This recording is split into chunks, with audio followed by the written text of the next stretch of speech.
In Ireland, the story that is often told is that the beef we eat comes from animals who've been solely grass-fed.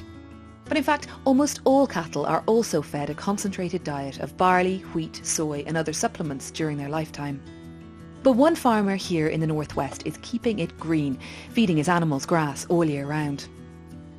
Back in 2003, Clive Bright inherited his father's dairy farm here in County Sligo. But the last thing Clive wanted to do was to produce milk. So he decided to produce beef, but to do it in his own unique way. Before he took over the farm, Clive studied textile design in Dublin's National College of Art and Design. But he and his wife Shelley always wanted to raise their two children, Teddy and Emily, on the family farm in Ardsala near Ballymote. Clive, this is a lovely old yard here and a lovely old building behind us. This used to be a dairy farm, didn't it? It was, yeah. About 15 years ago we got out of dairying because it just wasn't really profitable anymore at the scale we were at. We were just about 25 cows. And got into suckling with the aim of going organic, and took a while to figure out how to do that, and now we are organic suckling, so it's all good. To grow good grass, you need healthy soil. As an organic farmer, Clive cannot use synthetic fertilisers on his land. Instead, he depends on producing top-quality compost. It's not quite there yet, but it's full of life. We'll get in there. Oh, look at that. That's fabulous. Most organic farmers I know want to talk about this more than they want to talk about their animals. Absolutely, yeah. We spend a lot of time making compost. And I suppose this is the essence to your farm. It is, yes, the kind of backbone to the fertility. We spend a lot of time working on it. We manage the piles, we monitor the temperatures, we look at the microbial activity in it, and we check the soil as well, make sure that the life is going into the soil as well, so we check it all under the microscope. And spend a lot of time playing around with that. Clive is certified with the Organic Trust. He carefully manages his 120-acre mixed farm and tightly controls how often his paddocks are grazed by his 70 cattle.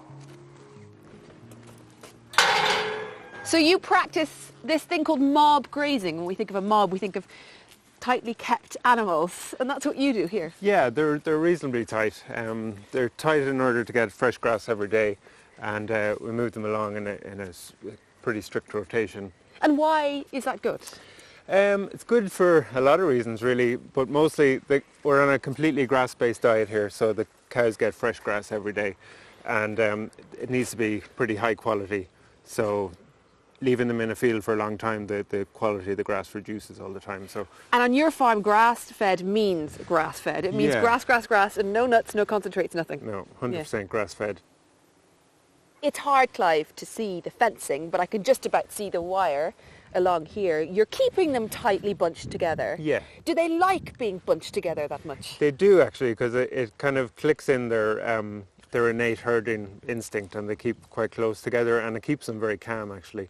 And they know they get moved every day, so there's a pattern, and you have to be quite controlled and careful about that you make sure you move them around the same time every day so they don't get stressed out. I do get quite a long grazing season because I manage my grazing so well. So last year, for instance, I was housed for 4 months rather than 6, which would be kind of the norm for this part of the country. And are you feeding them silage then? Yeah, silage and hay, just silage and hay. And I also feed them seaweed minerals to kind of cover all bases, because when they're out like this, they get to forage around and pick different plants and stuff. But in the silage, they have whatever's in the silage. So we add the seaweed just to cover all nutrient possibilities. Why do you not like feeding your animals nuts and concentrate food? There's a couple of reasons.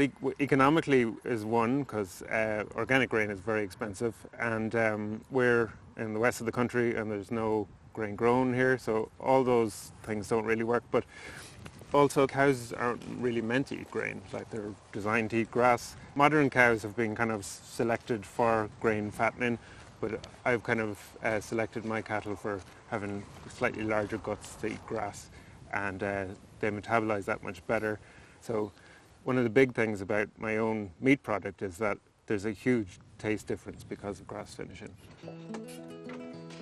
The abattoir Clive uses to kill and butcher his animals is in Grange, just 20 miles away from his farm. He sells his meat direct to the public via his website, Rare Ruminare. Great. Thank you. Thanks a million. Clive moves his animals to different fields every day, and this daily contact between them means that he gets to know his animals well, and they're used to his presence too. Today, Clive is moving most of his herd down the road where there's fresh pasture. A key part of the way he farms is that he only keeps and breeds from animals who do well on year-round grass feeding. Because we're grass finished and everything, we need a certain type of animal, and that animal isn't readily available. A kind of a medium-sized cow rather than a very big frame, one with good gut capacity to eat loads of grass, one that's very efficient on grass and just holds condition throughout the winter on silage and hay. So basically what I do is I run my system, and anything that doesn't suit it gets culled. And you do that quite aggressively. Yeah. There's no nonsense. No. When it comes to a cow that doesn't convert grass into meat.